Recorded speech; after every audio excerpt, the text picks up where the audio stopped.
ಇವತ್ತು 7ನೇ ವೇತನ ಆಯೋಗದ 7ನೇ ವೇತನ ಆಯೋಗದ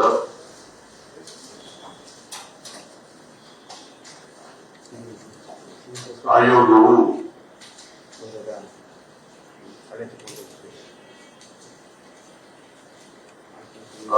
ಆಯೋಗ ಸುಧಾಕರ್ ರಾವ್ ಅವರ ಮಾಜಿ ಮುಖ್ಯ ಕಾರ್ಯದರ್ಶಿಗಳು ಕರ್ನಾಟಕ ಸರ್ಕಾರ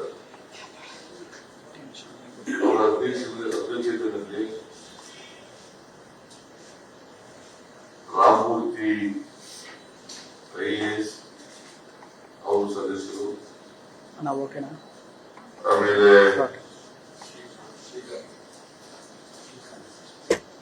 ಶ್ರೀಕಾಂತ್ ಈ ವನಹಳ್ಳಿ ಸದಸ್ಯರು, ಶ್ರೀಮತಿ ಯಕ್ಷಿಬಾ ರಾಣಿ ಕೊರ್ಲಪಾಟಿ, ಮೂರು ಹೆಸರು ಬಂದು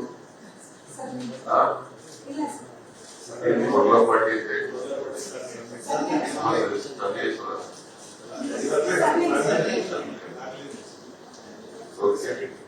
ಸೆಕ್ರೆಟರಿ ಆಗಿ ಇವರನ್ನ 19ನೇ ನವೆಂಬರ್ 2022 ಸರ್ಕಾರ ಆದೇಶ ಮಾಡಿ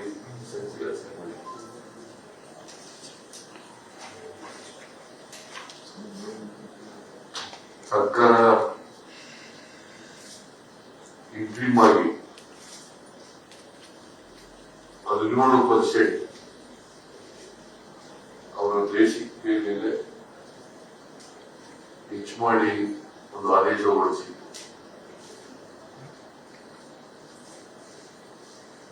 ಈಗ ಇವರು ವರದಿ ಕೊಡ್ಲಿಕ್ಕೆ ಸರ್ಕಾರ 3 ತಿಂಗಳ ಅವಧಿಯನ್ನು ಹೆಚ್ಚು ಮಾಡಿ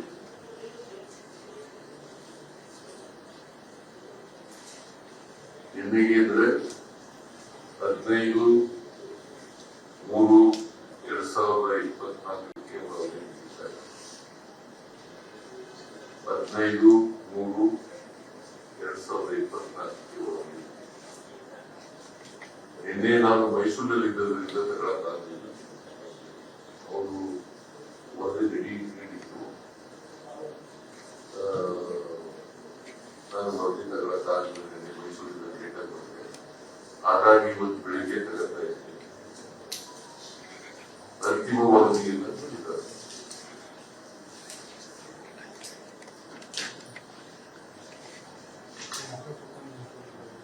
ನಾನು ವರದಿನಲ್ಲಿ ಏನಿದೆ ಅಂತಕ್ಕಂಥ ಅವರೆಲ್ಲ ಶಿಫಾರಸುಗಳನ್ನು ಕೂಡ ಹೇಳಿ ಹೋಗಲೇ ಇಲ್ಲ. ಯಾಕಂತಂದ್ರೆ ಈ ವರದಿನ ಆರ್ಥಿಕ ಇಲಾಖೆಯವರು ಪರಿಶೀಲನೆ ಮಾಡಬೇಕು.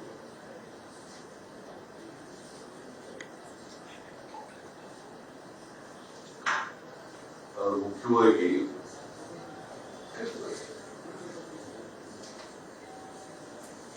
ಅವರು ಶಿಫಾರಸು ಮಾಡಿರ್ತಕ್ಕಂಥದ್ದು ಅವರ ಬೇಸಿಕ್ ಪೇ ಏನಿದೆ ಅದ್ರ ಮೇಲೆ 27.5% ಕೊಡಬೇಕು ಹೆಚ್ಚಾಗಿ ಹೇಳಿ 27.5%. ಬೇರೆ ಎಲ್ಲ ಶಿಫಾರಸುಗಳಿದ್ದಾವೆ. ಸುಧಾಕರ್ ಇಲ್ಲೇ ಇದ್ದಾರೆ, ಅವ್ರ ಜೊತೆ ಈಗ ಚರ್ಚೆ ಮಾಡಿದ್ದಾರೆ.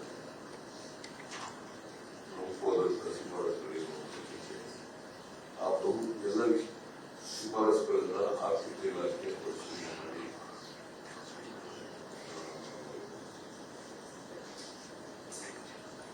ನಾವೇನು ತೀರ್ಮಾನ ಮಾಡಬೇಕು ಸರ್ಕಾರ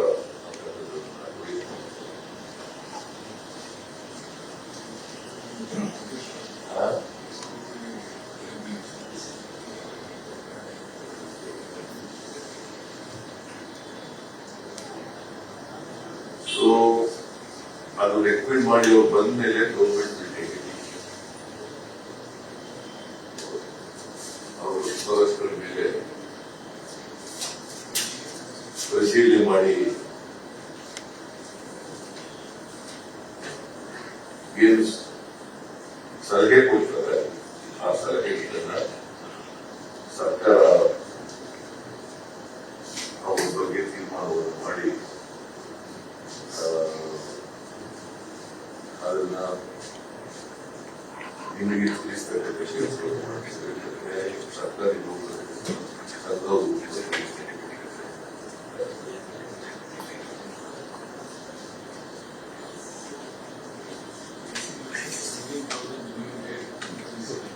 ಆಮೇಲೆ ಬೇಸಿಕಲಿ ಮಿನಿಮಮ್ 70,000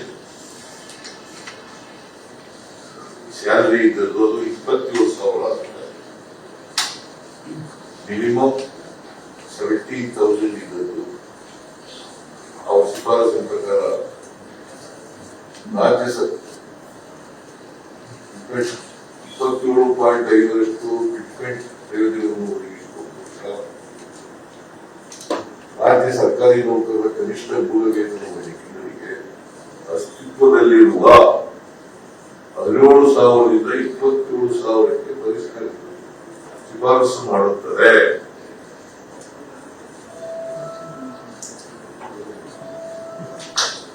ಸೊ ಇಷ್ಟು ಮಾತ್ರ ಹೇಳ್ತೀನಿ. ಆರ್ಥಿಕ ಇಲಾಖೆಯವರು ಶಿಫಾರಸುಗಳ ಬಗ್ಗೆ ಪರಿಶೀಲನೆ ಮಾಡಿ ಏನ್ ಸಲಹೆ ಕೊಡ್ತಾರೆ ಆ ಸಲಹೆಗಳ ಆಧಾರದ ಮೇಲೆ ಗೌರ್ಮೆಂಟ್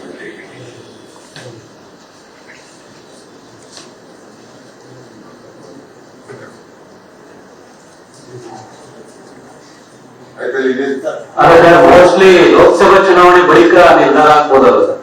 ನೀತಿ ಸಮಿತಿ ಇವತ್ತಿಂದ ಬರೋ ಚಾನ್ಸಸ್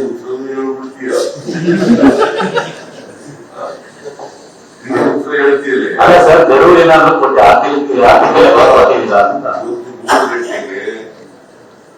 ಗೊತ್ತಿಲ್ಲ ನನಗೆ. 3 ಗಂಟೆಗೆ ಚುನಾವಣಾ ಆಯೋಗ ಮಾಧ್ಯಮದವರ ಜೊತೆ ಭೇಟಿ ಮಾಡ್ತಾ ಇದ್ದಾರೆ. ಹೇಳ್ಬಹುದು ಅಂತ ಘೋಷಣೆ ಮಾಡಬಹುದು ಅಂತ ಅದರಿಂದ ಸಮಯ ಬಹಳ ಕಡಿಮೆ ಇದೆ. ಸೊ ಆರ್ಥಿಕ ಇಲಾಖೆಯವರು ನೋಡಬೇಕು. ಒಂದೆರಡು ದಿನ ಆದ್ರೂ ಕೂಡ 2-3 ದಿನ ಆದ್ರೂ ಬೇಕಾಗ್ತದೆ. ಎಲ್ಲ ಒಂದೇ ಅವರು ಏನು ಸಲಹೆ ಕೊಡ್ತಾರೆ ಅದರ ಪ್ರಕಾರ government will take A decision. ಅನುಕ್ಷಣದ ಸುದ್ದಿಗಳಿಗಾಗಿ ವಿಸ್ತಾರ ನ್ಯೂಸ್ ಯೂಟ್ಯೂಬ್ ಚಾನೆಲ್ ಸಬ್ಸ್ಕ್ರೈಬ್ ಮಾಡಿ. ಹೊಸ ಸುದ್ದಿಗಳ ನೋಟಿಫಿಕೇಶನ್ಗಾಗಿ ಬೆಲ್ ಐಕಾನ್ ಕ್ಲಿಕ್ ಮಾಡಿ.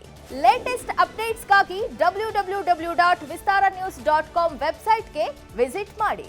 ಅಂಗೈಯಲ್ಲೇ ಜಗತ್ತಿನ ಸುದ್ದಿ ತಿಳಿಯಲು ವಿಸ್ತಾರ ನ್ಯೂಸ್ ಕನ್ನಡ ಆಪ್ ಡೌನ್ಲೋಡ್ ಮಾಡಿ.